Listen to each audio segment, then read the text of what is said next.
হৃদয়ে লেখো নাম, সে নাম রয়ে যাবে।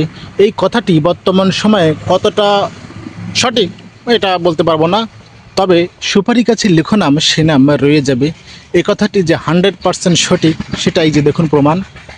ঠিক 13 বছর আগে 2012 সালে আমি যখন কলেজে পড়তাম, ঠিক তখন এই সুপারি গাছটায় আমি নামটি লিখেছিলাম, আর এখনও সেই নামটি সেই অক্ষুণ্ণ অবস্থায় রয়ে গেছে গাছে।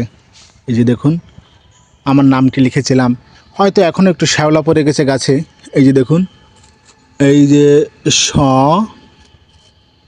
তারপরে এই যে রস্বীকার, এই যে ম, আর এই পাশে এই যে দেখতে পাচ্ছেন অন্তস্থ। হ্যাঁ, বড্ড আবেগ হয়ে গেলাম। সবাইকে ধন্যবাদ।